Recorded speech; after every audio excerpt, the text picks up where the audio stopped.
Howdy, everybody. Hey, hey, hey. Look who I've got. Look who I've got. Oh, wow. This guy. And of course, Breezy, who is with me. Always. Just the way I like it. How are y'all doing tonight? You know, here I was, and you're being all nice and shit. And I was fixing to rub it in your face. The 49ers are losing. Well, I didn't make it to the playoffs in my fantasy league, so I'm kind of off football for a minute. Oh. I'm kind of pissed off about that. Wah, wah, wah. I still say we need to do a fantasy football league between all of us on the island of Misfit Toys. Because half of us have never even played. We don't even know shit about football. So that would be the one. That would be actually pretty good. I think Rob would get like overly stimulated from that. He's so into fantasy football, y'all. I used to be. Yeah, it's fun. It's fun. And then I got because mine's at work. So I got so busy with work. For a few weeks, I wasn't paying attention to my league. So I tanked. And I couldn't recover from it. And I had Purdy as my quarterback. Yeah. Yeah. We were the Purdy bunch. Oh, my I'm God. so lost. I know There's Rob like defending himself for me claiming he'd be overstimulated. You know, here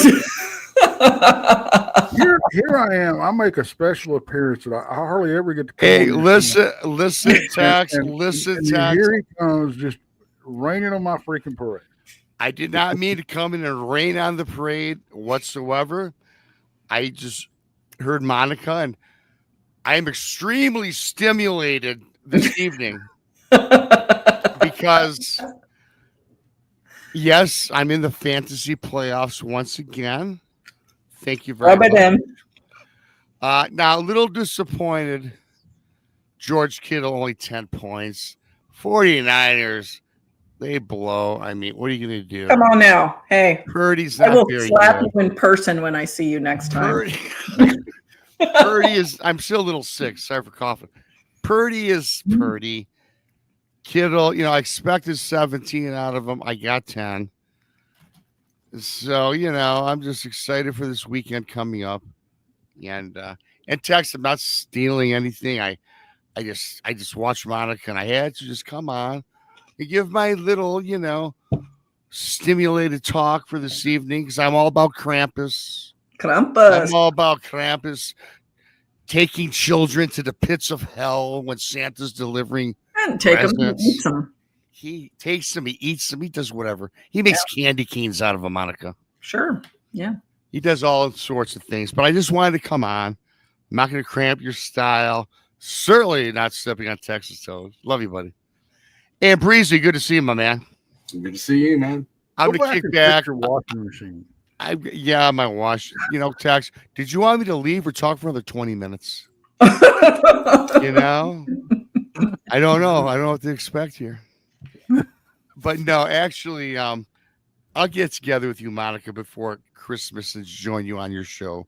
I'm going to give the spotlight to Tex and Mr. Breezy. Everybody in chat, please subscribe to Bigfoot Michigan Rob on YouTube. Oh my God. His second book's out, by the way. And just in case you didn't know. Yeah. Yeah.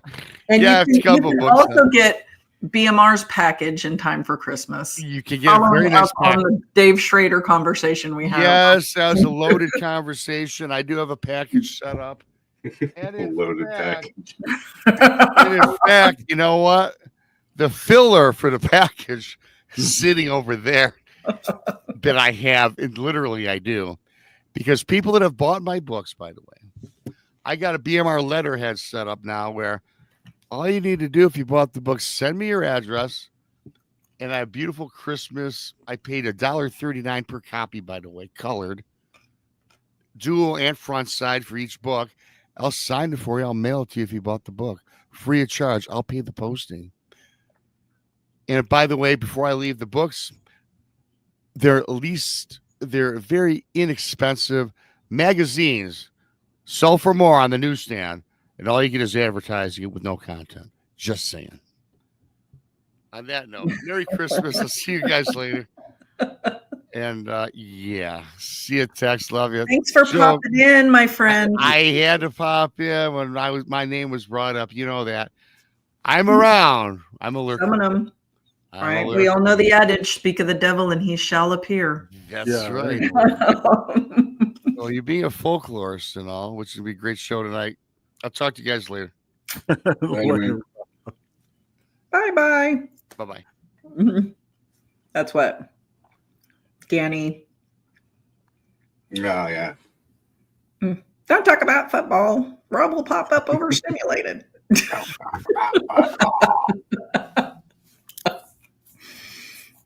Okay, that was our good friend, Bigfoot Michigan Rob.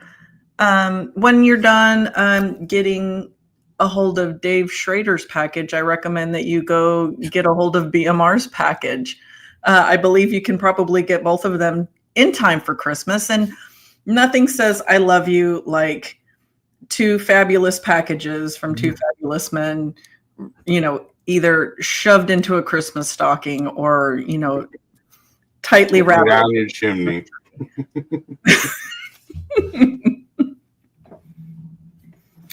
It's the gift that says I love you, and it is the gift that keeps on giving. I have no doubt. All year long, Clark. Oh yeah. Shove it up your chimney until you're stuck. Yeah, you order their packages and just shove them into those stockings, y'all. Just they're big packages, but I promise they'll fit in the stocking. Get yours while supplies last. So tonight, since I've got crickets for co-hosts, we've got for co-host. You guys are not like joining in. Loosen up. The whole first part was football, and like I know nothing of this of which anybody speaks. Like, I don't do sports at all. Like I can't. My problem. So I'm having package envy. That's my problem. You don't like your packaging? No, I said I'm having package envy. Oh. Well, I mean,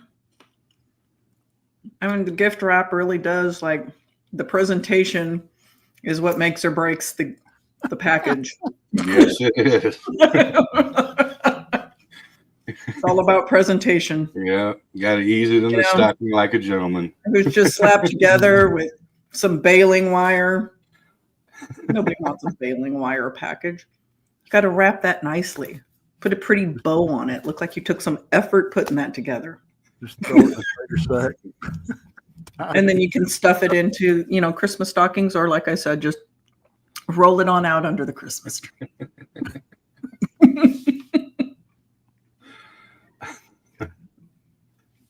I could always, I guess mine comes with blue bonnets. That's illegal, Tex. Monica gets that joke. Yeah, I do. Yeah. Pressed blue bonnets. Yeah. Tried and pressed. Oh, and don't forget the nutty fudge from Uranus. Oh, yes. Joe's head's going to explode if we keep going. Yeah, it's going there. Yep. I've already taken about 3 too many sips than I should normally do at this time. Yeah, so they were talking about the nutty fudge from Uranus and how that was something else that you had to give as a gift. Or just the fudge, packed fudge from Uranus. Where was it? Uranus, like Missouri or something like that? There's a Venus, Texas, if that helps. Yeah. Is there? I didn't know that. Yep. Kimber said, OnlyFans, here we come. That's right. All the properly wrapped packages. That can be a calendar. I've been in a couple of calendars Like, I think my next one's just going to be me surrounded by Blue Bunny. properly wrapped packages. Just all the packages. Oh, Isle of Oh, Memphis. here you go. Here you go, Joe. Ding Dong, Texas. Ding Dong, Texas. Ding Dong. Nice. Cut and shoot. That's good. I live not too far from Cut and Shoot. There was a man. Nah, I'll take too long to try to remember. But I remember I was going to the Gathering of the Juggalos, like on the border of Kentucky and Illinois, and there was I forgot what the name of the state park was, but it was extremely graphic wording.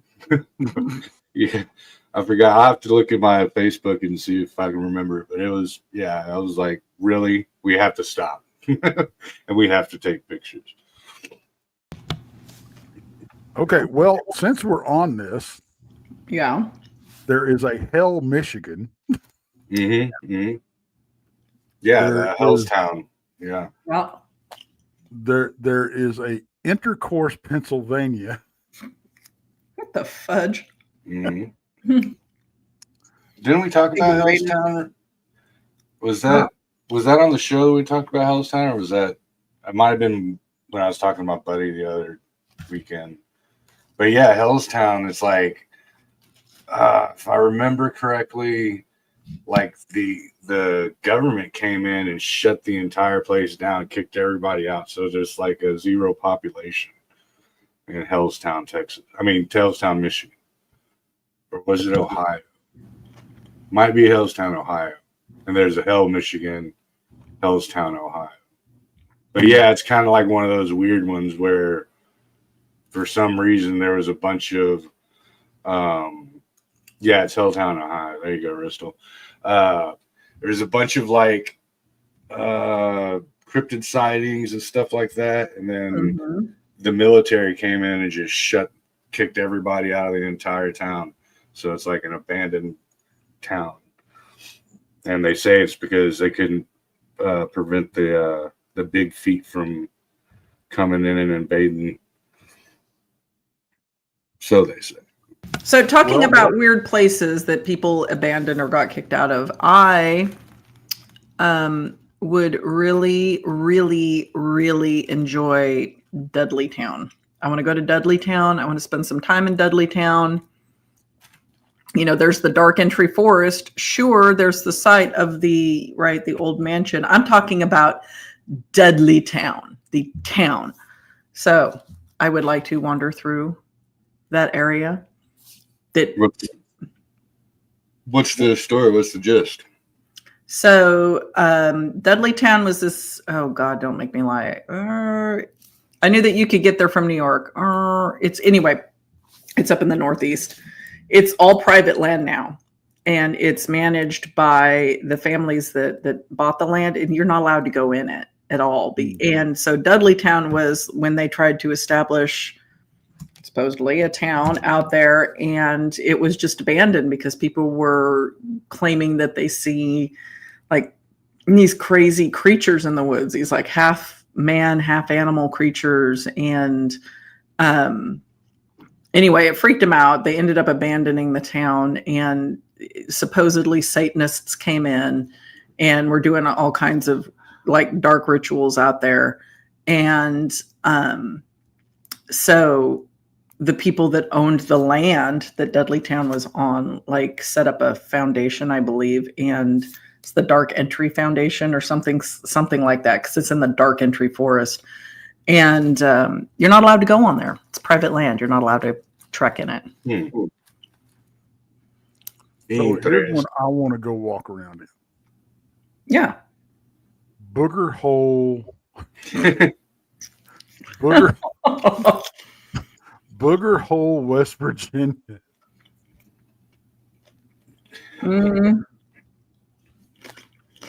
Yeah, that's you're almost guaranteed to see a squatch if you're going to Booger Hole, West Virginia. Yeah. And here's a good one. What's up with Michigan? Climax, Michigan. Michigan's got a lot of weird ones, man. Well, it snows and you're snowbound for a lot of the year. So I guess, back when there was no TV or radio, you did what you could for entertainment. So.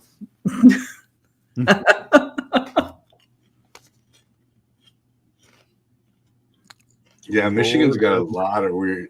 Between Michigan and Ohio, I think those are like, I don't know, man. I'd say two of the top hot spots as far as like the burial mounds, freaking just on average, very weird stuff, especially when you're talking about like during the later half of the Industrial Revolution, when we started coming up with, biohazards and stuff like that. Like, I don't know. I think we talked about it on BMR's show before, but Zug Island in Michigan, outside of Detroit, which is like, it's a industrial waste depository, but it's like an island in the middle of Lake Michigan. And not only is it a depository for it, like a intentional one, or is it a super fun site? Yeah. No, it's like they just put all the industrial waste on this one island, and then inside, in the surrounding areas, there's a couple different things. There's weird cryptids, like water cryptids being seen, and like, sea monsters and stuff like that. And also, they say that if you go boating around that area at night, that you'll hear all sorts of like phantom screams and like a bunch of paranormal aspects to it as well. So it's kind of like a perfect hotspot, or a perfect mixed hotspot of paranormal and water cryptids. But that's Zug, cool. if you ever get a chance to check it out, Zug Island's pretty weird dive. And then of course you got Devil's Night in Detroit, which is which is just and that's crazy. every night these days, dude. Yeah. But yeah. And then with Ohio, of course, you all know that. Ohio, especially the closer you get to the Erie, Lake Erie, like, nah, I'll go, but yeah, getting out of the car. You're saying you ain't getting out of the car. No, I'll just be packing, but I'll go. Oh, Go to Anus, France. to where? Anus, France. Yeah, that's where I want to go. All the tourists just packed into Anus, France. Yeah.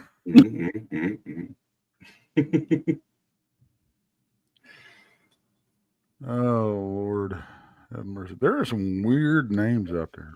There are. I always like Kickapoo. Yeah, Kickapoo, Texas. It's like when you're bored and you're walking down the road, just Kickapoo. Did you guys check out my last reel? I haven't yet. You short? Yeah. Yep. Yeah. Well, it's a short on YouTube. It's a reel on Instagram and Facebook. Yeah, Facebook. Yeah. So that's going to lead us into what our topic is tonight, right? Ooh. It's a Yule grab bag. So it's all the spooky traditions, customs, and folklore surrounding Yule and Christmas. We're going to be talking European mostly, just because that's what I am most familiar with. But we're going to start with what I spoke about last night on my reel, whatever you want to call it, the Tomte.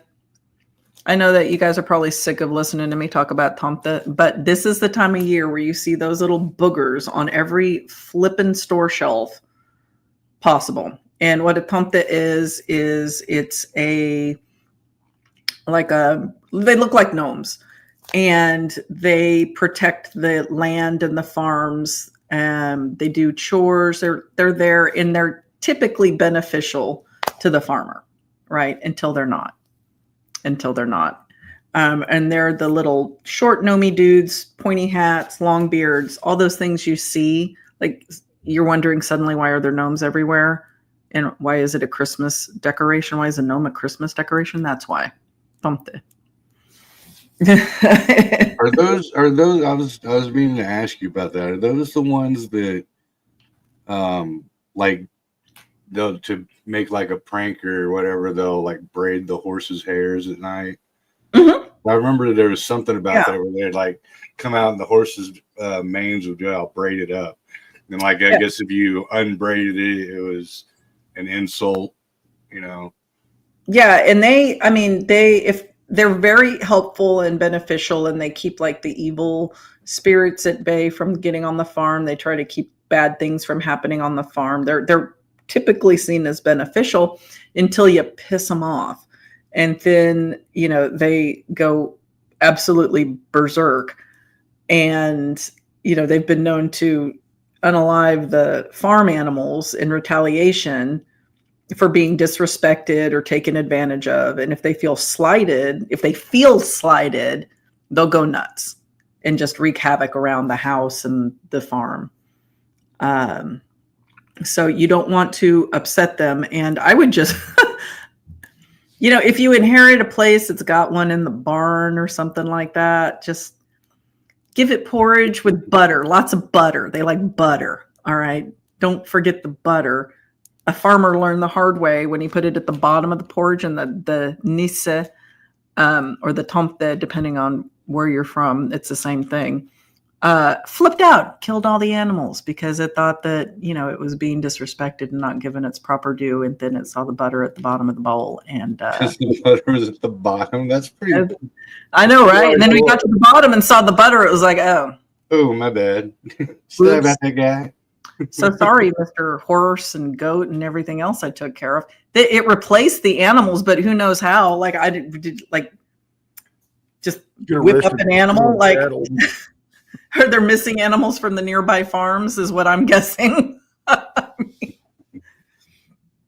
You know, I don't know. Just you know, don't make any deals with anything that is fey-like in appearance. Would be my suggestion, and stay on their good side.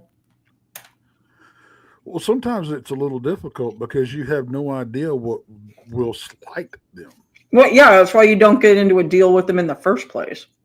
But even that, you know, it's tricky that, I mean, sometimes you can make a deal and not even know you made a deal. Yeah. Yeah, they come around and, I mean, they can just take up residence too. I mean, they're very earthbound spirits. Like they're very nature based. They're there to make sure everything's good. They're part of the land. So if you want a spooky movie recommendation that has 100%, this is a tomte, it's called There's Something in the Barn. And I mentioned it on my reel last night. And I thought it was subtitled. I want to say the version, I swear I thought it had subtitles, but it's dubbed now because I went to go start watching it again. And it's dubbed. So you don't have to read the subtitles. I believe it was on Hulu.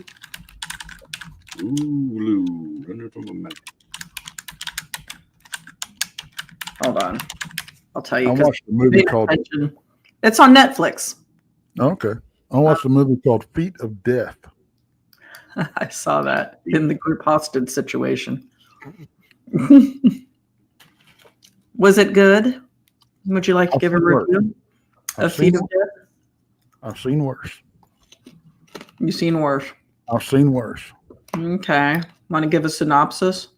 If you want to see a movie that combines a serial killer and Bigfoot, go watch this movie. Far out. All right. Well, I feel that Bigfoot is a serial killer in a lot of these movies.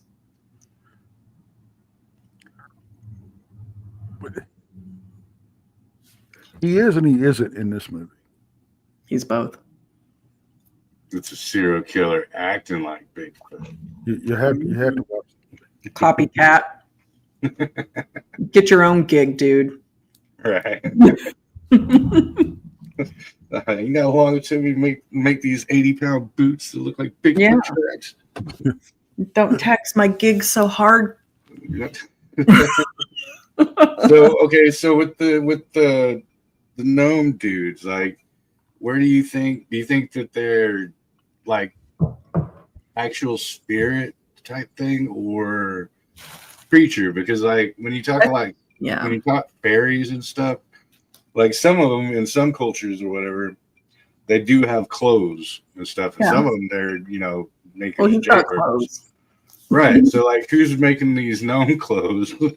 And like, I don't know, that to me, like, that to me goes into flesh and blood, kind of thing, I think that they're creatures. I think that they're flesh and blood, but I think a lot of, like, when people talk about fae and fairies, they have a lot of abilities that we don't understand, so they might seem kind of spiritual in that regard. Yeah, but I think that they're flesh and blood creatures. Yeah. So you could potentially poke them with a stick, is what I'm saying. With the literal stick, you could poke them. I don't recommend it, but you could. Go find a fairy house in somebody's yard, root around in there with the stick, and see what you pull out.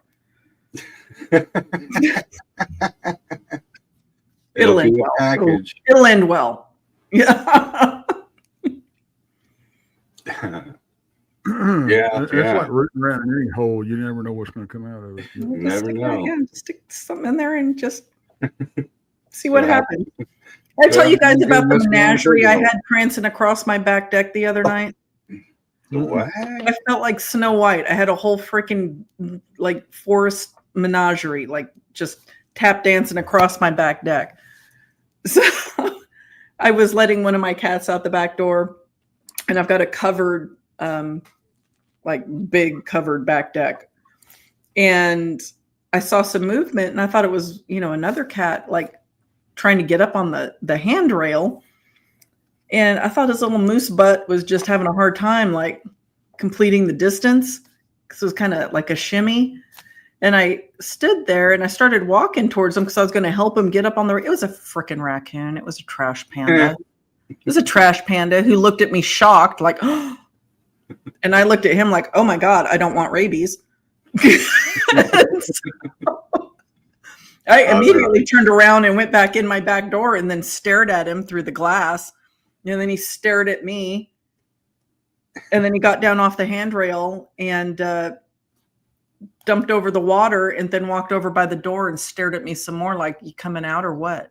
Like, what you going to do about it? Like, come on. Feeling froggy move, lady.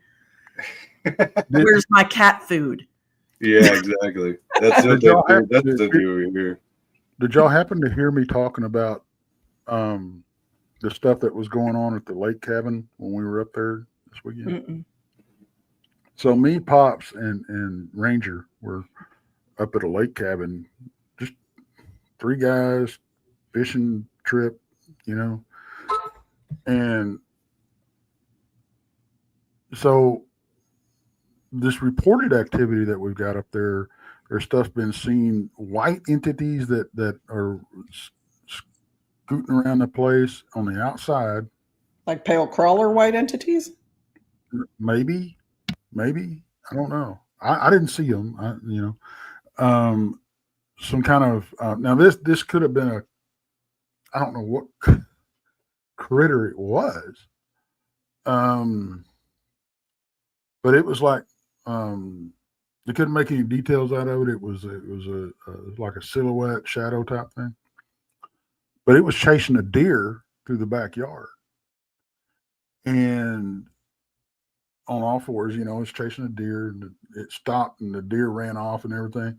So this thing just stood up on 2 legs, turned and walked off the other direction. So when I'm there, I go out on the back deck. I get up about, 3 o'clock in the morning, something like that, because I thought I heard Ranger walking around upstairs. I was sleeping downstairs. I'm like, okay, he's up. So I don't know. We'll go watch a movie. We'll go shoot pool, whatever. You can do at 3 o'clock in the morning and go down and fish maybe or whatever. And because Pops had left, and this was our last night there, I go upstairs. There's nobody up. He's not up. I'm like, okay. So I go out on the deck because I'm going to go see if I can see some funky stuff going down, And I go out there, and over to my left, off in kind of the woods, I hear a couple of seconds apart. I'm like, okay, that was weird. I don't. It sounded like a kid or a young woman, kind of crying, whining. I do a bad impression of it, but then down at the boathouse, I hear, and you can, and if you've been around enough, you know the difference between a big fish and a beaver slap. Okay. And I can't hear y'all for some reason. Stuck. I muted my mic because I'm eating popcorn because I couldn't eat earlier. So I had to bite my tongue. Just the term beaver slap made me laugh. So I hear this. I hear what is most definitely a rock hit the deep water. You know how you get that kaboosh? I hear that. Yeah. Like, okay. So this is the time I decide to whip out my phone. I turn the recorder on, right? And then a few minutes later, across the canal, I hear that same.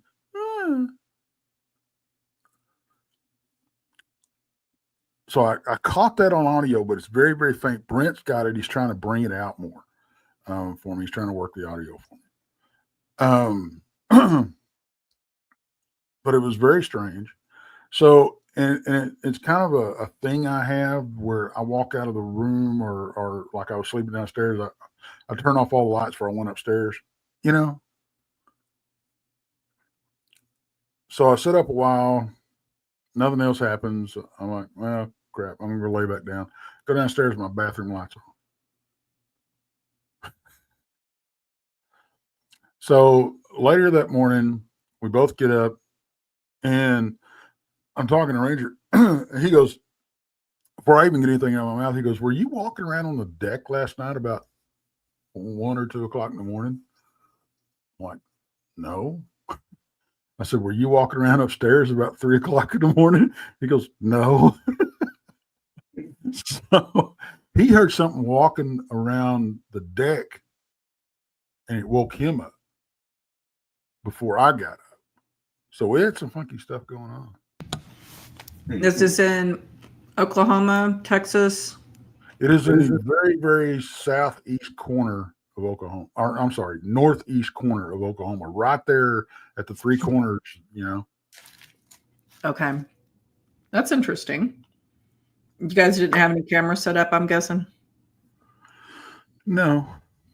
It was a fishing trip. I wasn't worried about finding any weird stuff. I didn't even know about any weird stuff till I got up there, but it's like, that's when stuff always happens, is when you don't think it's going to happen and you're not prepared for it.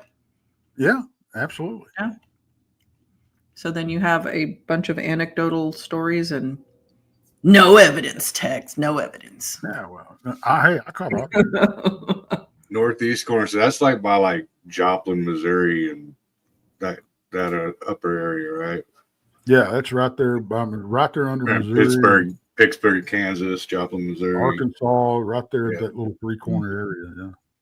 Oh yeah, I wouldn't be surprised, man. That I've been through there. My cousin lived up in Pittsburgh, Kansas, and going up there, we kind of got detoured and lost a little bit in that little triangle, or whatever you want to call it, where the corners meet.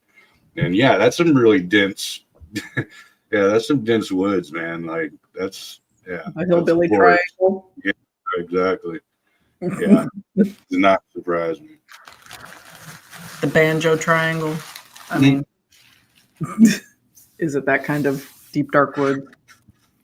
Yeah, it's out there. Yeah, because we ended up, instead of going left and going towards Kansas, we ended up going right into Missouri, and yeah, there was literally nothing out there for it. like a wrong turn.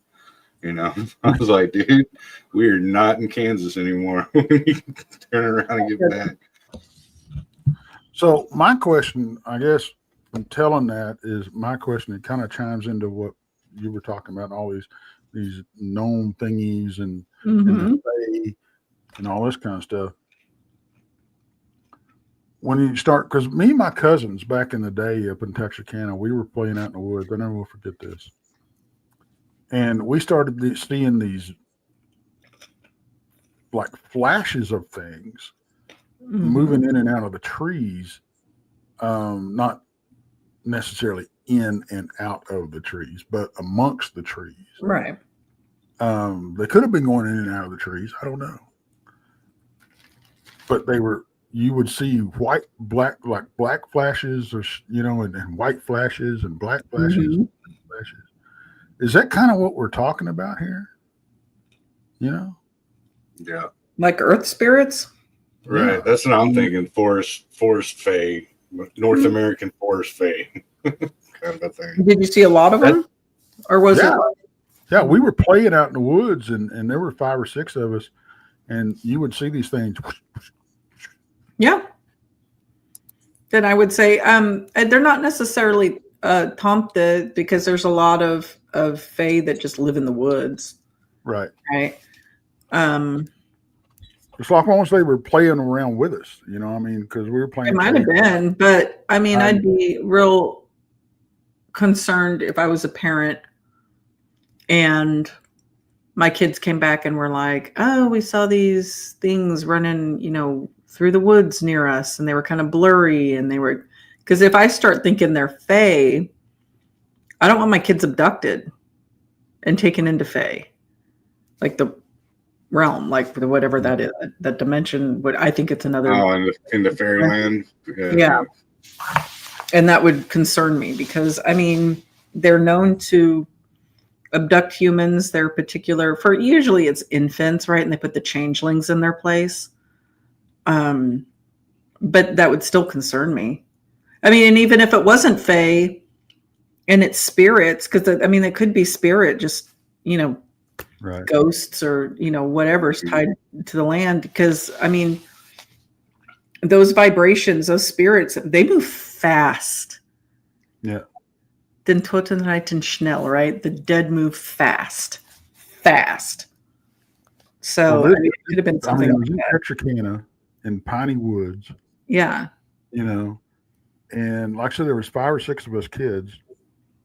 We were all seeing them. And I remember making comment. Oh, I remember it becoming almost a game. Oh, I saw a white one. Oh, there goes a black one. I saw a white one. That type of thing. But we didn't tell our parents. Yeah. Probably didn't think anything of it. I mean, we thought it was cool. We didn't know what it was. I don't remember really being scared about it, though.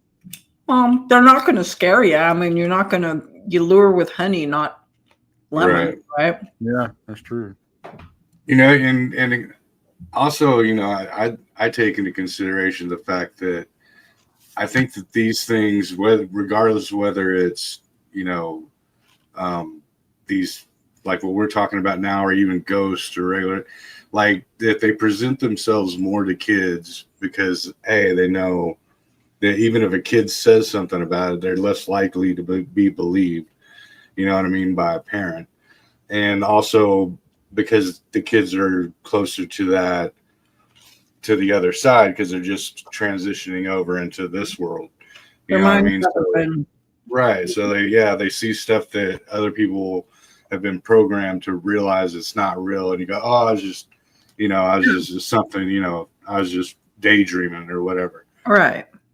And children, I feel, are more susceptible to having or seeing things like that or being communicated with because, one, like you said, Joe, they're still pretty close, right, to the other side, but their minds haven't been programmed necessarily. Yeah. Or you can just have kids that even in adulthood, they're going to have that ability to retain and see things. I mean, a lot of us still see things. I mean, I still see things all the time. Well, and I think, Monica, we talked about this. I think when you have an experience as an adult and you kind of regain some of that child innocence Mm-hmm. and open yourself back up, to Their minds are open. They're not jaded by the world. They're not typically they're not jaded by the world. They're not closing themselves off to experiences because they haven't reached out and been burned or had their hand slapped or been told not to do that, right? So they're more receptive to everything around them. Yeah, especially like even when watching movies and stuff, they truly get scared when, as an adult, you go, look at that fake blood. That did you see where blah blah blah, and you break it down. I still do that though. If I completely get into suspension of disbelief, if I get completely into a movie, it will be completely ruined for me if a character I really like dies, or if the animal dies, or if kids are hurt, because I get so engrossed in the movie, and I know it's not real. But still, the thought that somebody like formulated that to happen to a character, a fictional character, you had to think that to happen. That just proves to me like the human mind is a horrible thing if it wants to be. Yeah, and that freaks me out and makes me sad at the same time. Stephen King is famous for killing kids in his stories. Yeah, I know, and animals too. Yeah. Yeah, desperation. One of my favorite before they made the movie, it was my favorite short story by Stephen King was The Mist. Like when I was in junior high, that was my favorite short story. That would be if anybody said what's your favorite story, I would go straight to The Mist. Well, I love the movie. The movie's good, but I don't like the ending because the book doesn't end like that. Yeah. At all. I mean, that's like a 180 from how the book ends or the story ends. But like seriously, like if you take of it, the other aspect, it's even more horrific that if these things actually are malicious enough to know that children aren't going to be believed, or that they can get away with more. Sure, and I think there are some that could know that, right? Because they can see. I don't know if they can read minds. Maybe some of them can. Hell, I don't know. But, I think that they can feel intention and vibration. Right. And if the child knows that, or I see something but they can sense that trepidation. Like, should I tell mom, dad? I mean, they might, and you don't know how long they've been roaming the earth and how much experience they have with kids. Right. Exactly. Or also just by reaction, you know what I mean? Like if they go, oh, the only thing this kid is going to do is hide under his blanket, you know what I mean? And pretend it's a nightmare. They notice that, but that opens it up to, like Freddy Krueger-ish stuff, you know what I mean? Like just intentionally preying on children, which makes it all that much more evil and dark, if you ask me. Like that's now it's intellectually capable of manipulation due to either the lower intelligence of the child or the fear of the child, and then that brings you into like the energy vampire conquest, you know what I mean? Like they know that they can feed off of it without anything with the malicious intent that has half a brain cell has probably been on this earth for a long time, right? Supernatural. It's going to do its due diligence and figure its prey out before it makes any moves, I would imagine. Yeah. Especially if it's something that's residing in the home. It sees you day in and day out. It sees you when you don't think anybody's looking. It sees everything. It sees you when you're sleeping. I mean, that's creepy too. Like, and I mentioned it in one of the videos because I recorded a bunch of videos and I'm just going to release them every day. Right. So I did the Tomte last night, and today I released the Mari. I'm going to say it wrong. The Mari Lwyd. I think of it as Mary Lou. That's what it sounds like. Yeah. And then tomorrow, I'm not sure if I'm going to release the Scandinavian, the big cat, the Yule cat, or if I'm going to do another one. Because the book I'm going to talk about tonight is packed full of them. And there's so much like creepy Christmas lore and traditions. I mean, I can do one on wassailing too. Because I think wassailing is pretty cool, right? It's a Welsh, like more specific to Southern Wales, but it's a Welsh tradition that ties into the Mari Lwyd. And it's kind of like caroling, where you go. I mean, there's two types. There's two types of wassailing. There is the house to house wassailing, and then there's the orchard wassailing, right? And the house to house, which is tied to the Mari Lwyd, is where. So, for those of you who don't know what a Mari Lwyd is, it's a horse skull that has put on a pole, right? And it's meant to represent a hobby horse from hell, I'm guessing, because who'd give that to a kid? But it's that.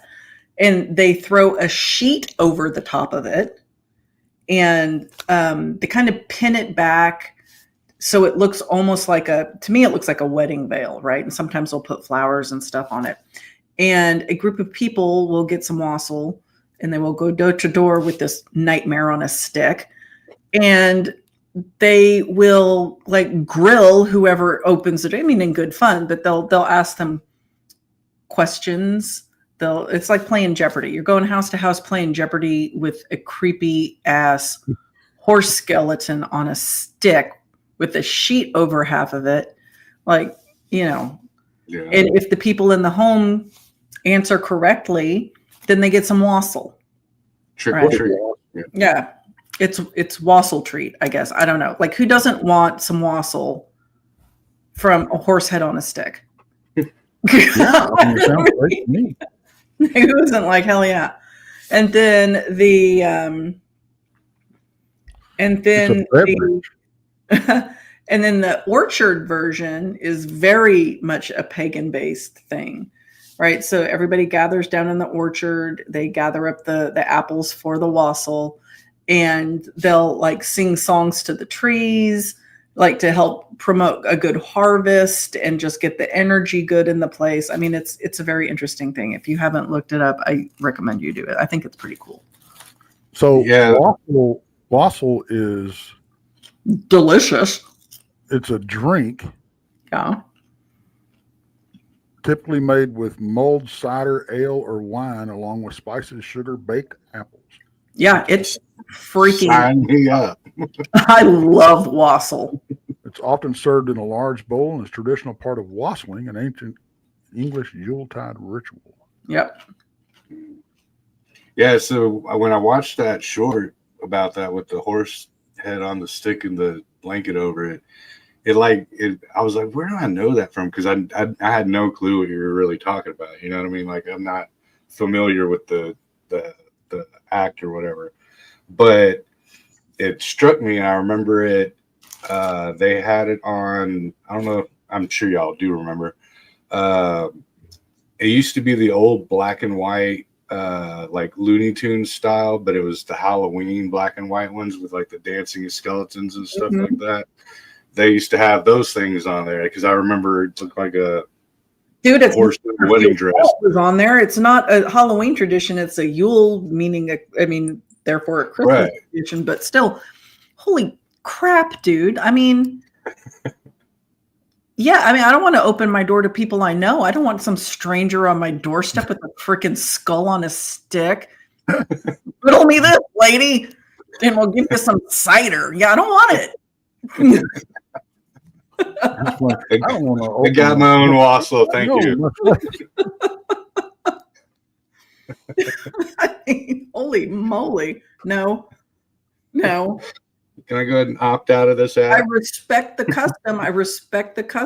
I mean, I love old customs. I think that, even this, it's odd to us, but that's perfectly normal down, in Southern Wales. And I respect the old traditions and old customs. And if that's how you grew up, then power to you. I just think it's like, whose fever dream was that? Who thought that up? Like, we're. I think that would be a great idea. Jojo says, Monica, I can only imagine how cool your bookshelf library is. It's got a lot of stuff. It's got a lot of stuff in it. I'll take a picture someday. But it's all randomly thrown up there right now. I really should organize it. And I've got like boxes and boxes of books up in my attic too. Yeah. So your whole house is a fire hazard, is what you're saying. Well, it's 110 years old. Yeah, it's a fire hazard. It's a fire hazard. It had old knob and tube wiring up until God knows when. Previous occupant finally put some actual electrical wiring in. Wow. But the knob and tube is still up in my. It's not functional, but it's still up in my attic. Wow. Yeah. So there's that. We've got the Mari Lwyd, something like that, and the Tomte. And then we've got everybody's favorite, Krampus. Krampus. I mean, who doesn't like a furry dude who just beats the crap out of kids with the switch? I mean, kids don't like it. That was my childhood. We're Gen X, babe. That was everybody's childhood. That's why you played outside until the streetlights came on. Oh, yeah. You thirsty? There's a hose in the yard. What are you telling me you're thirsty for? Did y'all ever have the mosquito trucks run up and down your road, fogging the mosquito? Yeah, the fog. Yeah. Yeah, we call them fog machines, and well, that's what they were. But they would fog for mosquitoes, and I mean, it would just fog up the whole street, right? Well, so we thought it was fun just to run through it, right? Yeah, just run through some poison. Great. Yeah, we didn't have that. I mean, I grew up in the Bay Area. Like, we got marine layers coming in. I mean, there were mosquitoes, but they weren't bad enough for them to fog. Yeah, they had them in like what used to be like the rural area of central Austin, like now where I guess, in between like Austin and Pflugerville, where, some of the main creeks ran by, they'd have them out there. Oh, that's cool. Yeah, it was in the, hell, it wasn't too far down the road from me. They probably ran up and down these streets right here where I'm at. Hmm. I bet they did. Now we know what's wrong with me. We can all trace it back to him chasing the fog machines with the poison. Yeah. Smoke on the butter.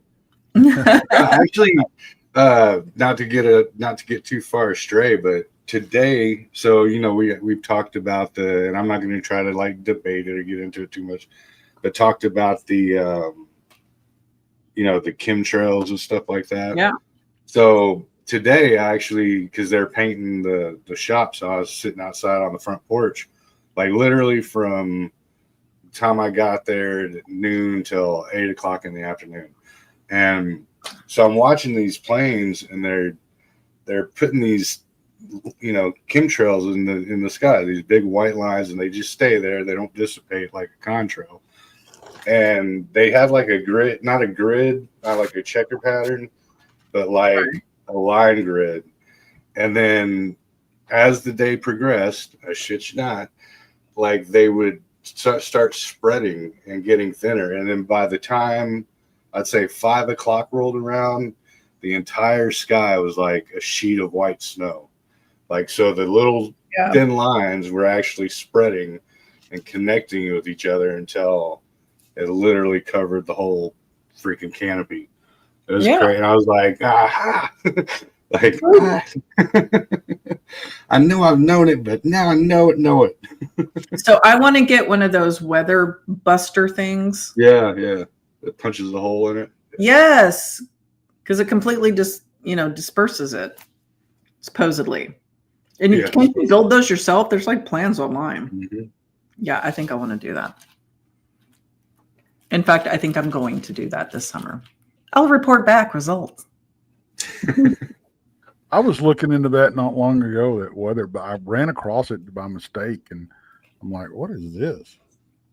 Yeah, you punch a hole in the cloud with it. Mm-hmm. Well, see, like it used to be like, nah, y'all are crazy. And yes, we did like weather seeding and stuff. But recently, like within the last year or so, there's this company out in California, and they put out an entire diagram about how they do it. Like how they'll have one piece coming from, one chemical coming from the air, then they'll be pumping stuff up from the ground. It's and then they'll also have, and then they'll have stuff coming in from the ocean, and then that's apparently how that big flood happened, because they overdid it. And they seeded it so much that there was like that ancient river, I guess, and like you can see in old maps that splits California down, where people used to say California was an island, and it went right down that same trail, and almost split the freaking, the state in half. Well, the Central Valley used to be a lake. Yeah. Yeah. It was a lake, and it was raining so much at one point because they were in a drought for so long. And it started raining so much, obviously, all the rain's coming down out of the mountains into the Central Valley. Mm-hmm. They were turning back into lakes. There was a whole news segment on Sunday morning, I think, about it, where they were like, clearly it's not going to fill up like a punch bowl, but it was kind of starting to on the edges because of all the rain that was coming in. Yeah. But it always fascinated me how it's like one of those things where they go, y'all are crazy, nothing's happening, nothing to see here. Y'all are tripping, conspiracy. And then they go, we've been doing that for decades. What are you, crazy? Oh yeah, that we thought you already knew. Yeah, damned if you do, damned if you don't. Well, it's no difference with the UFOs. If you look at, it's called a cloud buster, is what it is. It. Yeah, and you can there's look it up on YouTube, and it'll tell you how to build one. Yeah, that's what I'm saying. I'm going to do it. I think I'm going to do it, as long as it doesn't involve electricity. No, it don't. So I tell you, I was at a job site, and the lights were flickering. And we had an electrician come out, where there were other things wrong with the panel. Anyway, he took the panel face off. It was arcing. Oh, that's cool. Isn't that cool? Yeah, that was super cool. And then we got to talking about how much electricity scares the shit out of me. And he's like, oh yeah. He's like, when I was, going through school for this, they would show you obvious safety videos, right? Like OSHA videos where they show you the worst possible freaking outcome for anything and all the ways you can die from it. So they were doing that with him. And he was like, yeah, they showed this one guy who was working in some switch gears. Must have been some powerful switch gears, because he was making a comment on how the arcs are hotter than like anything. Mm-hmm. He goes, yeah, there was a guy there 1 minute, and then you see this big flash, and then he's not there anymore. Vaporized him. Yeah, his boots were there, but he wasn't there. And I was like, are you kidding me? I was like, surely that just threw him out of the frame. He's like, no. So electricity scares Monica. It will vaporize you. Yeah. I've been hit several times by 277. I got tied up in the 110 once. Well, it'll grab you is what it is. Yeah. Yeah.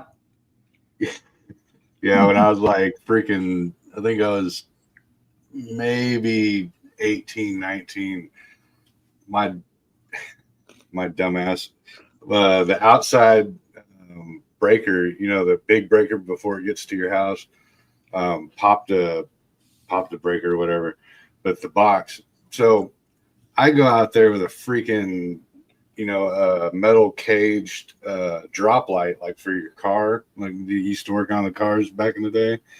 And yeah, I about wasn't here anymore because that thing welded itself to shock me, blew me back, welded itself to the freaking box. Like, yeah. Great job, Breezy. Great job. Yeah, no, I'm good. So I asked him, I asked the guy, I was like, do you guys have safety hooks in your truck? And he just looked at me and I was like, like, grab somebody and he was like, no. It's like, you just kick them really hard. I was like, oh, just take a run and start at them and hope you're traveling fast enough, like velocity and mass is enough to like rip them off of the panel is what you're saying. Yeah. Now, I remember when we were kids, they'd tell you to hit them with a 2x4 or a big piece of wood. Yep. Like, that was literally what you do. Go find a 2x4 and smack them with it. Yeah, that's what he's like. Yeah, we just, because they've got their UL rated boots on. I mean, and that's what I have when I'm on the job site if I'm wearing my safety boots. They're UL rated. What scares Monica? Electricity.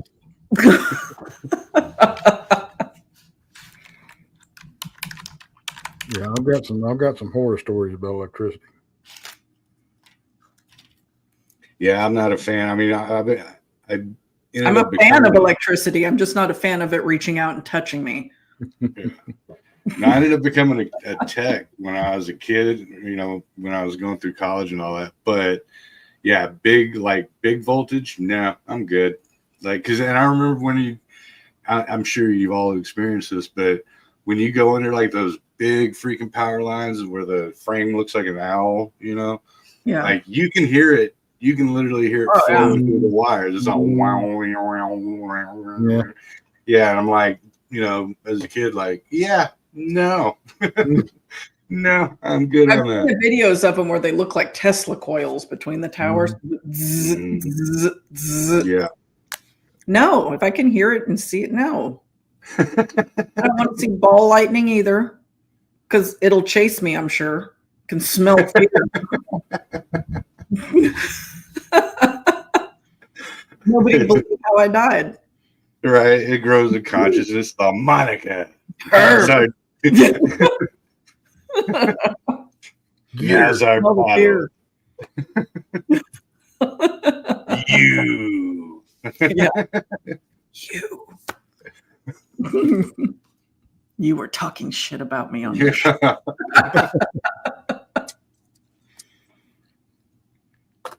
That's it. Yeah, electricity, man, it's no joke. It's no. You ever seen videos of those big old those switching stations switching? Where they'll switch to another source. Mm-hmm. Oh yeah, the big switching stations, and the arc travels. Oh, so I saw one. I don't know what the guy did. He was in a switch station, right?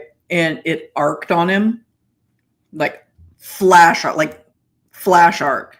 And then you hear boom, and then it just went boom, boom, but inside the metal station.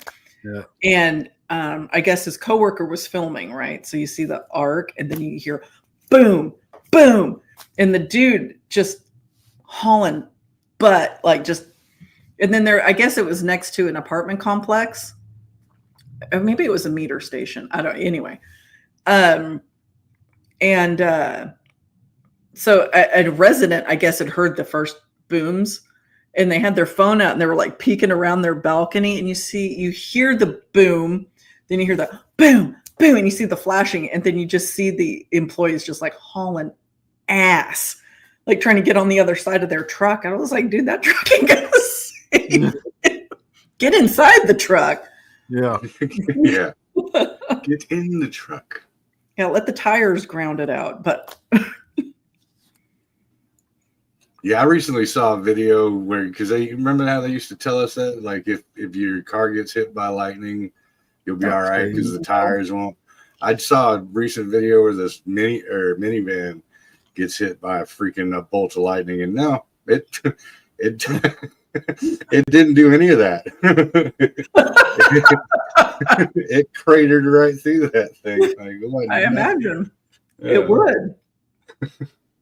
So what do you do Yeah. if okay, so the signs of lightning about to strike you, right? Yeah. You smell the ozone, your hair, Hair stands. starts standing up. You're supposed to squat down, make yourself as like tiny as possible. What do you do if that happens while you're in your car? Right. That's actually happened to me. No BS. I was exiting 360 going up Mopac, and it was raining like crazy.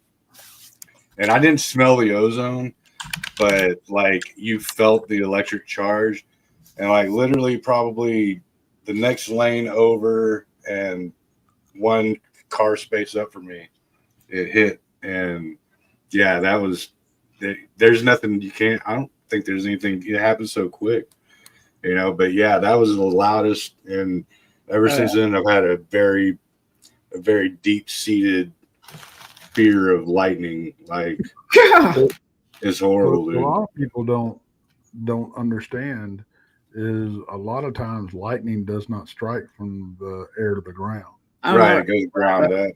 Yeah. It's really halfway. If you watch it in slow motion, it comes up and it comes down. Yeah, and it's crazy because like where we live now, we kind of live on like I guess out of all the flat land, it's kind of like a hill, but it's a ridge, so it goes for miles. But every freaking spring and fall, whenever the rainy season's hitting and all the storms are hitting, like, so the little country road that I have to drive up 20, you can see where it's hitting that entire freaking ridge, and you're like in the dark driving towards it at night, and you can see it just hitting like pretty much like everywhere my house would be, or within at least a 5 mile. And I'm like, yeah, man, I'm just cruising right into it. Oh, yeah. Great. And it's all lights up the whole freaking, lights it up like daylight. I'm like, oh God. Start digging in. That's like people, when you're outside and stuff, they're like, oh, it's far off. Ain't nothing to worry about. Yeah, no. No, it could hit you 10 miles away. Yeah, lightning can get you from about 30 to 40 miles away. Yeah. Because it's bouncing off the dome. It's traveling through the cloud. Yeah. No, but Jen does that. We have like in our house, or up to our house, we have a big, I welded it out of freaking metal. So it's a big metal staircase. And she's like, whenever it's storming outside, she'll be out there smoking a cigarette. She's like, oh, it's so beautiful.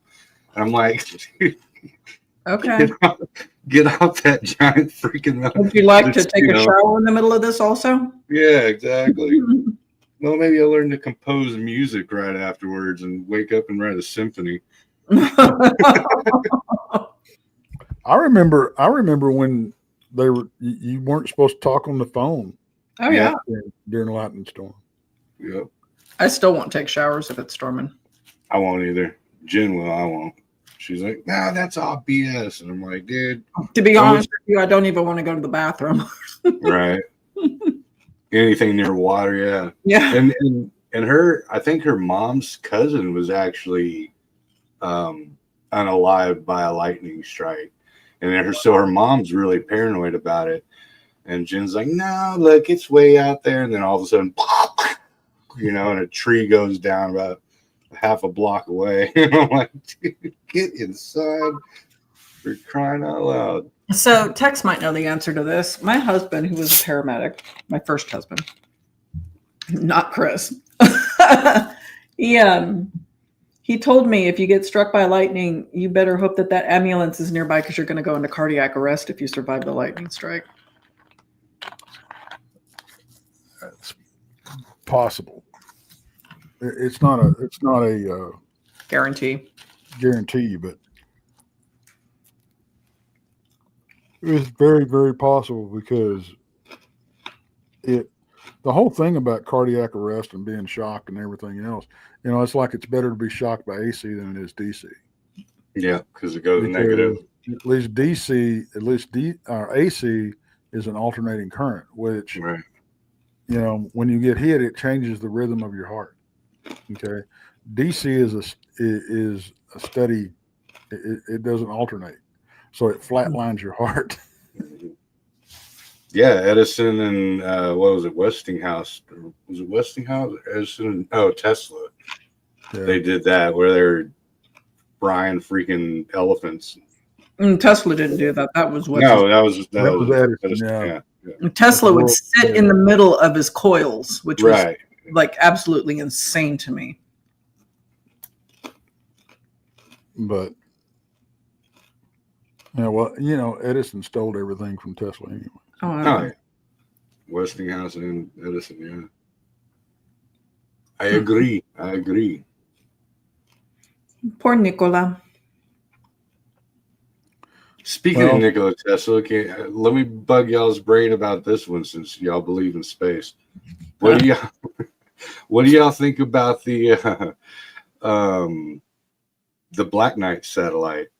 Because Tesla said that he was getting like readings from that thing back in the 50s, and it was before any man-made satellites were sent in, and apparently it's been around for 13,000 years. Yeah. But it's continuously sending electronic pulses and signals to the Earth. How do y'all feel on that one? Buy it? I don't know. I've heard of it, but I've never researched it. So now I got to look into it. The extent of my knowledge is what I heard on the Y-Files about it. Right. Well, the official narrative is that it was like a heat shield that was displaced from some kind of space debris that they sent up there. But then they go, okay, but they got record of it back to the 50s before, just by electronic signal. And it also orbits from north to south on the pole instead of east to west, like almost all of the around the equator. Yeah, exactly. So it's doing this instead of right. So it's definitely an anomaly of some What do you think of it, since you don't believe in space and you think the Earth is flat yet hollow? I think it's flat, yes, and hollow. So real quick, the Black Knight is a fictional satellite that some UFO conspiracy theorists claim is an alien craft that has been orbiting Earth for around 13,000 years.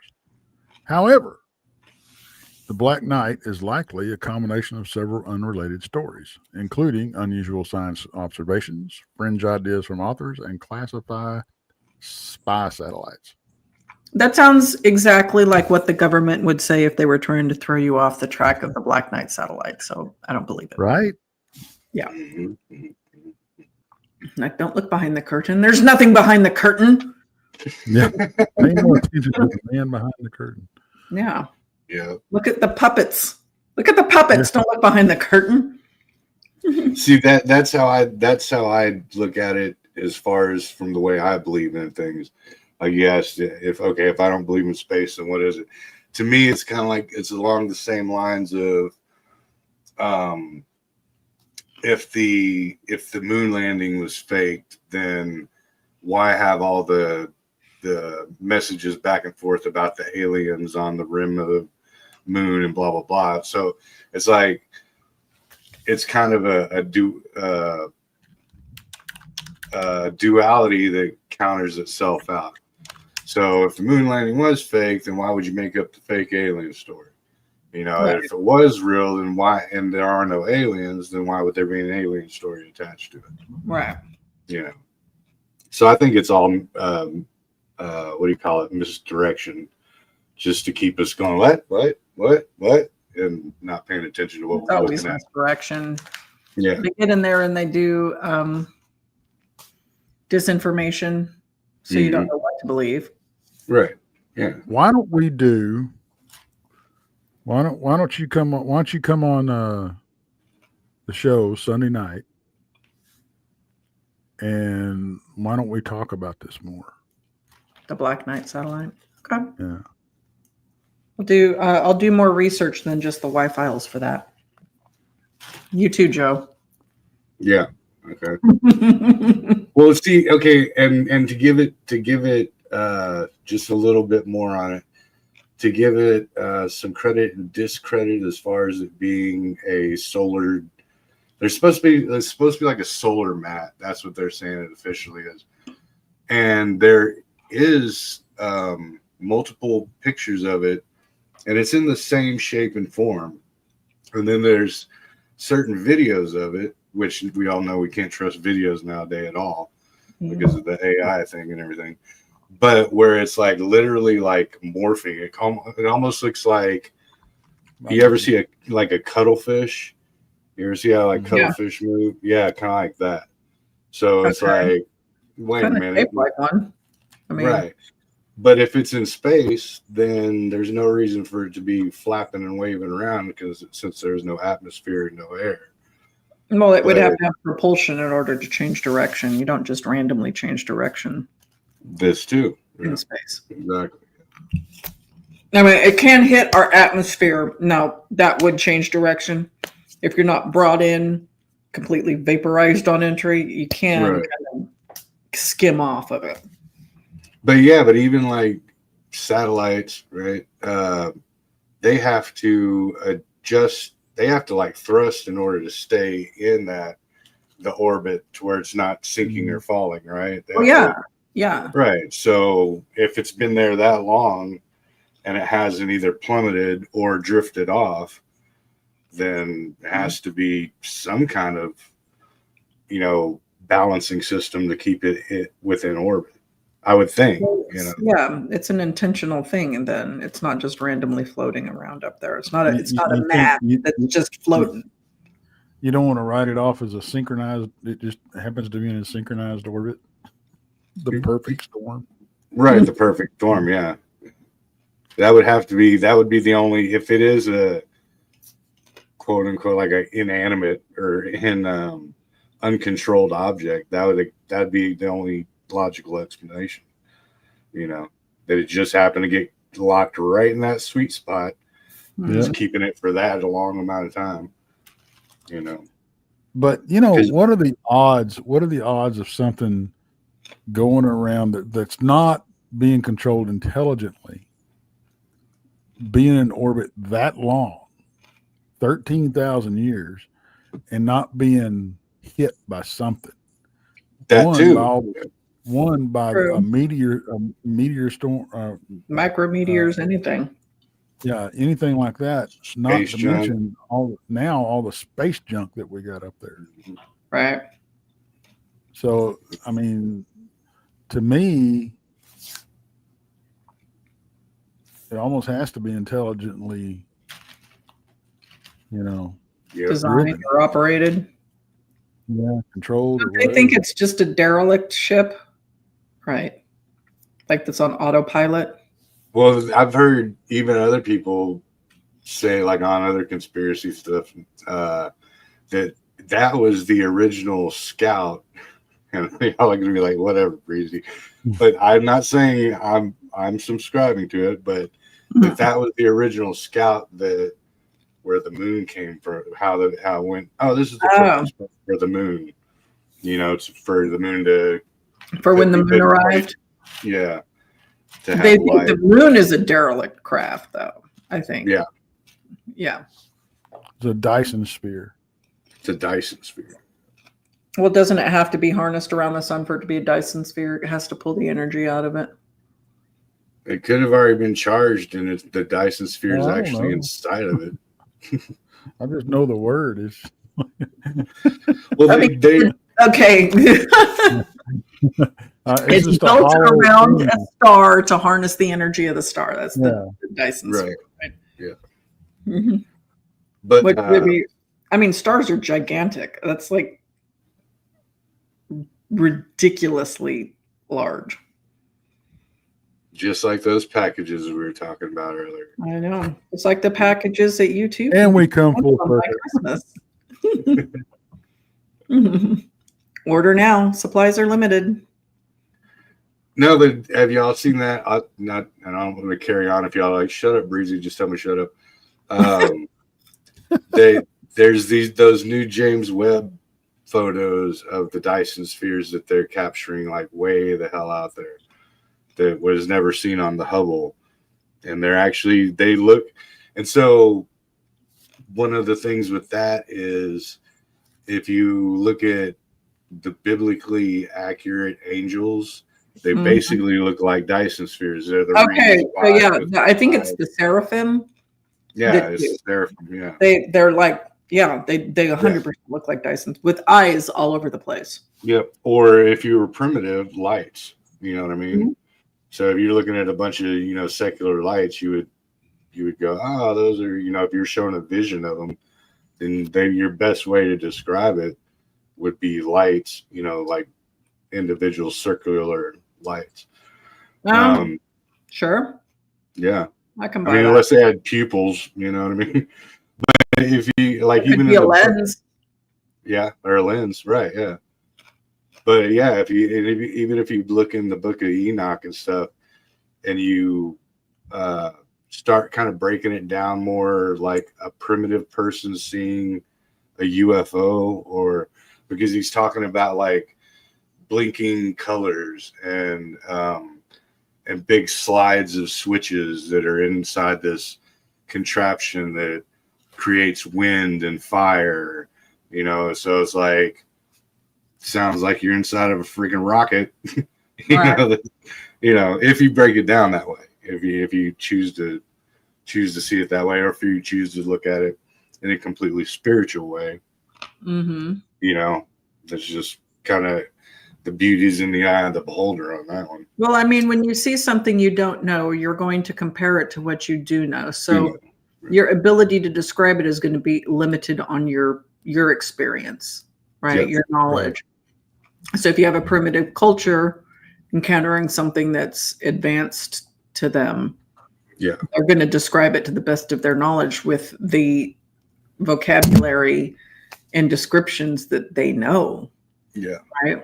So, yeah, like if I was primitive and someone showed me a tank from World War II, I'd be like, there's these giant frogs that were rolling around on the ground. Right. Instead of they were iron elephants.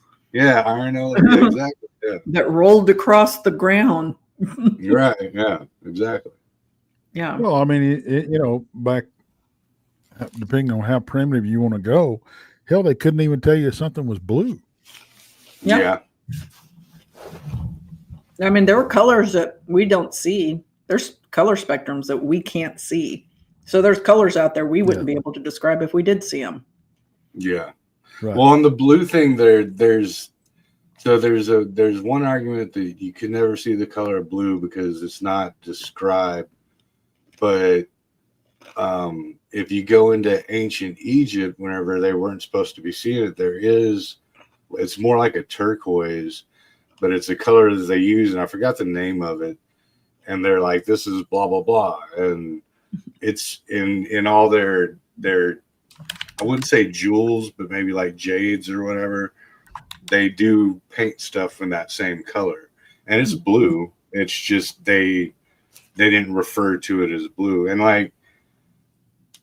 how would they not see the color of blue if our entire atmosphere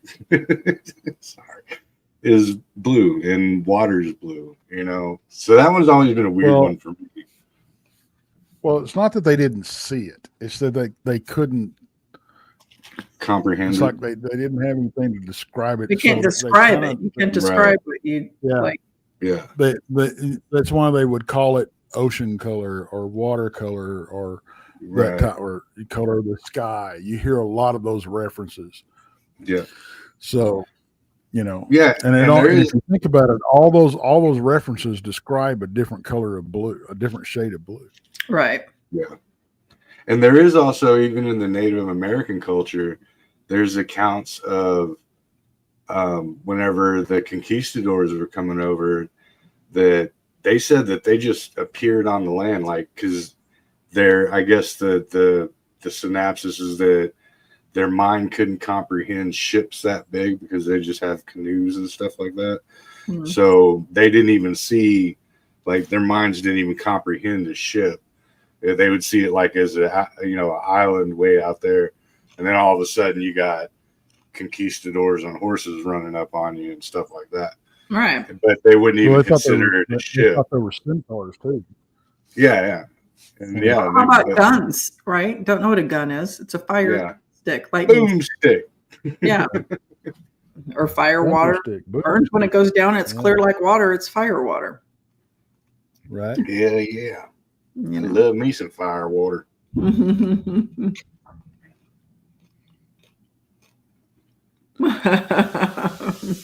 Tom Flash says, "You guys are getting deep, and I'm sober." So am I. But I won't be this time tomorrow. I have my company Christmas party that I have to put on. I'm one of the many people putting it on, but I have to stay at work until very late at night, and I have to go in my regular time. So I'm going to be at work for an obscene amount of time tomorrow. So I'm going to start drinking about 11. And they roll the alcohol out. Nice. Well, they rolled the clock back, so technically it's noon. So yeah. I mean, if I'm doing East Coast time, yeah. No, I mean they rolled our clocks back, so technically 11 o'clock in the morning will be noon.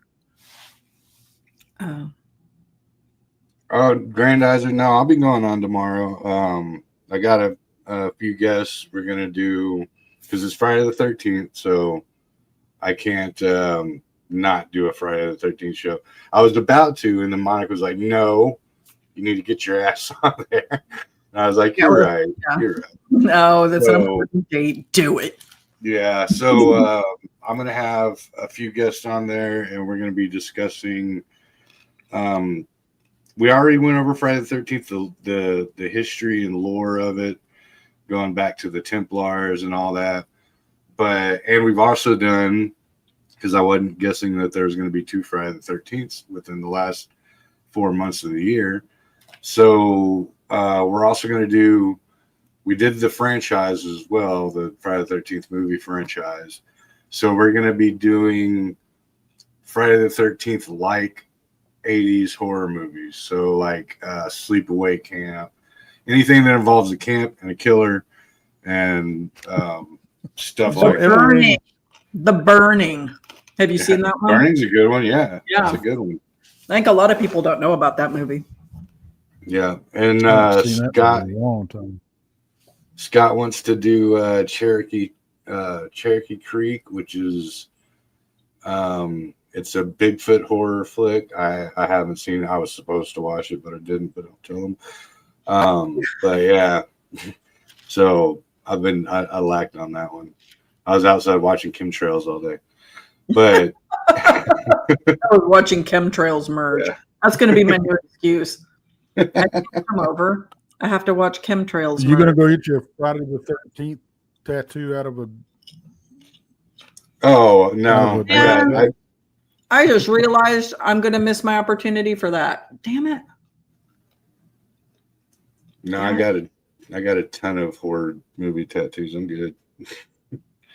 The 13th tattoo shop. Yeah, they do it's called a. It's tattoo.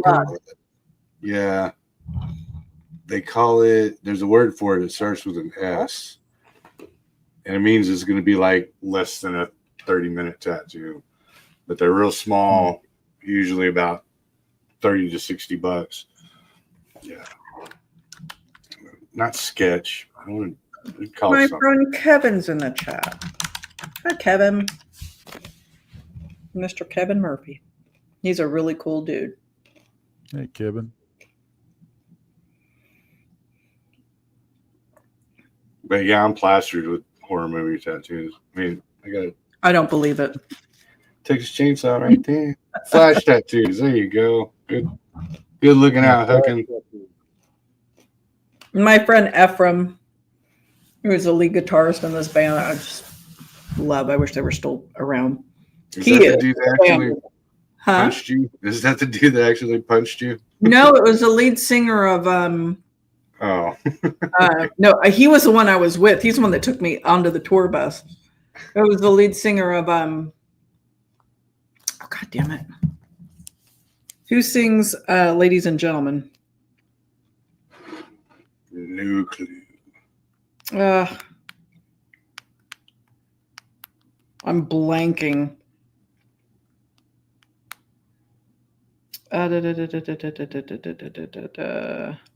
Damn it, now I'm really angry. Saliva. It's the lead singer of Saliva. All I had to do is start Punched me in my drooling. left boob. Oh. And then I saw him again like a few months later. I was back on the tour bus. And he was like, "Oh, I remember you. You were with Ephraim." And I was like, "Yeah, you punched me in the boob."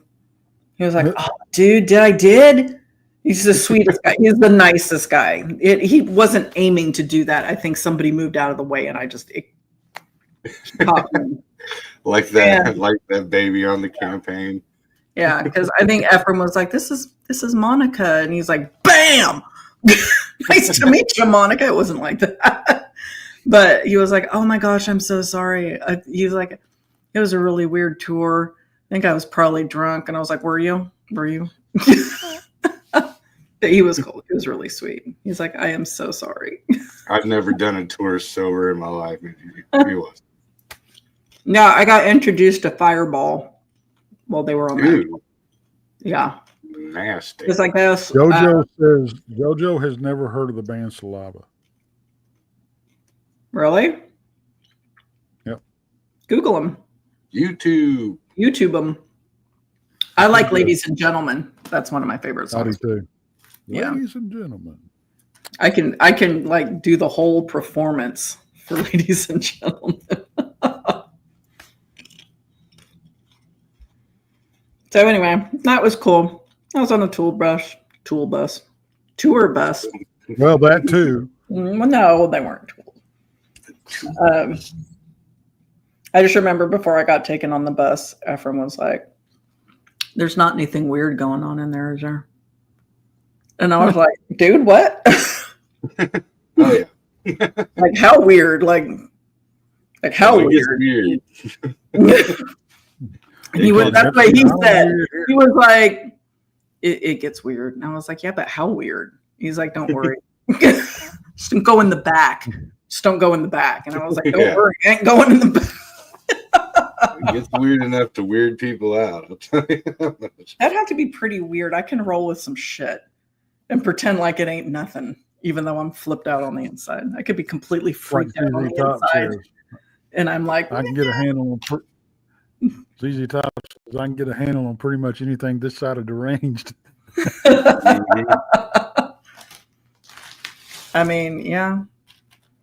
Like they're not sacrificing like tadpoles to some water god or something in the back, are they? I mean, like Depends on what you consider a tadpole and a water god. Yeah. I guess that's true. That was a bad analogy, wasn't it? It was the perfect analogy. Yeah. I was trying to keep it clean and I picked the wrong one. You got the wrong co-host for that. Yeah. I guess that's true. I couldn't keep bleach clean if I had to. And you just giggle like Beavis.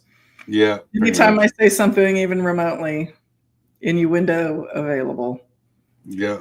Yeah, once you see my picture start shaking. He's holding it in as best he can to the point he's shaking. She said tool bus. Yeah, exactly. Yeah, like when we were doing the My Bloody Valentine, she was talking about the mines and stuff. She's like, then I was looking up the shaft and then down the shaft, and I was like, oh my god, dude, I'm gonna lose my ever loving shit right now. And I couldn't figure out why he was losing it. I could not for the life of me figure out why Joe was like, and I know when I'm talking and he starts like shaking. that I'm saying something that is absolutely hilarious to a 12-year-old mind. And I am trying desperately to figure out what it is so I can stop saying it while I'm talking. Yep, exactly. Okay. You know what? We've been on for an hour and a half. We can call it. We can call it. Do we have to wait till it hits? No, Yes. I'm not OCD like Joe. In fact, I'll purposefully like cut it off at like 1:37:41. Oh, God. Yeah, he would make me. Joe just sits backstage and waits for the clock to kick down. Grandizer reminded me, book review time. So even though we didn't really cover too much of it, my book recommendation this week has to do with the topic of tonight's show, even though we kind of went off the rails there. So That's what you get for bringing me on. I know, right? You're such a bad influence, Tex. It's the Scary Book of Christmas Lore. Ooh. And it has all kinds of cool, spooky customs, characters, creatures, stories. If you're like me and you look to the spooky side of whatever the heck it is that's going on around you, pick it up.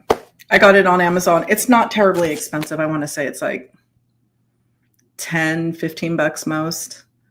And it's got everything in it, from Krampus to Belsnickel to Frau Prekta. Yeah, I know. And then, I mean, some of this I can't even pronounce, to be honest with you, and I ain't even going to try. I mean, look at this thing. I don't know what that is, but I don't want to meet it. I'm good. That's me on a bender. That's just breezy out back. Working off snakes, rubbing some dirt in the wounds. Oh, I gotta find a tree to pee on. So, yes, there's my recommendation. Again, I'll show it for anybody who wants to know. The Scary Book of Christmas Lore. Pick it up, kids. Pick it up. You'll enjoy it, especially if you enjoy my shorts, my little reels. Grandizer asked if I had a. I'm glad you thought of that up with little reels. Yeah. Little reels, my little shorts. Make sure that you order Tex's package in time for Christmas. It can be yours to stuff into that stocking. Supplies are limited. So reach out to Tex now. That way you're sure to have that package stuffed into your Christmas stocking before Christmas. Dave Schrader also has a package available for sale. I recommend you go pick his up as well. You can have dueling packages in your living room on Christmas morning. I'm trying to figure out what package I have for sale, but okay. That was BMR. Was it you BMR? Got your packages mixed up, Monica. No, I do got my packages mixed up. No, Tex has stuff for sale. Tex has merch. Yeah, I do. Tex has merch.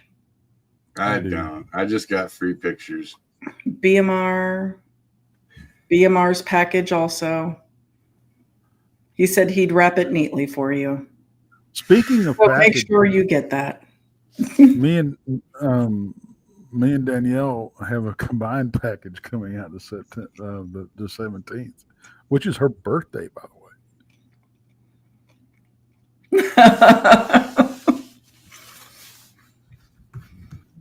That's hilarious. Look at this.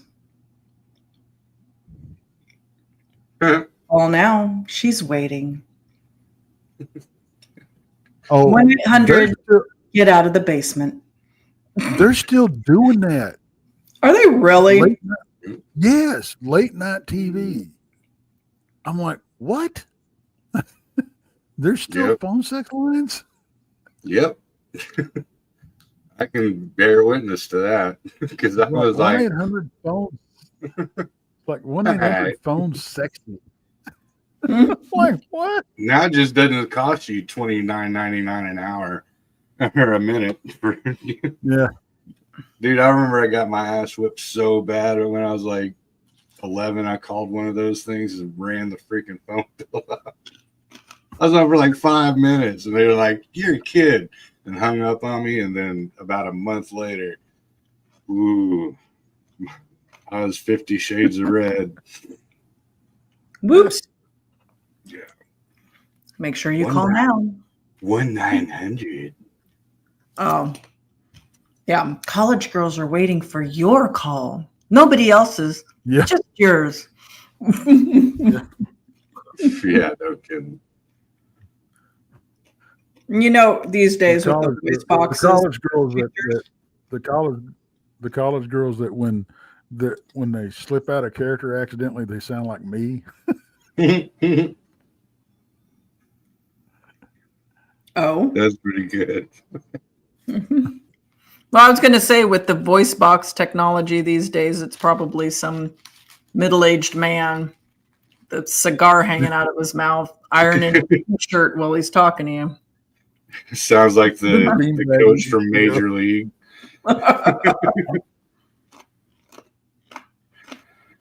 Is everybody good? Got anything to announce good. for this week, Tex? This weekend? No. No? No.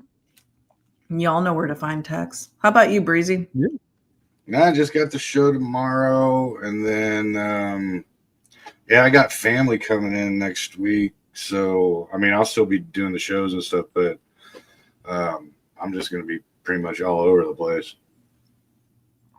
Okie dokie. But yeah, my little nephew's coming in, and you know how you've been there. You see how it gets whenever they start getting on Fortnite. And I'm like, he's like, hold on a minute, and then he opens his door and is like, "Stop playing cheating game, kids! Watch the damn DVD. Here, put on Face of Jason versus Freddy and shut up. Watch Faces of Death. Leave me alone. Yeah, leave me alone. Stay off the internet. Stay off my lawn. Get off my lawn, you little brat." So with that, people, Lord. we're going to say goodnight. Remember to stay off of Breezy's lawn and order Texas and BMR's packages for Christmas.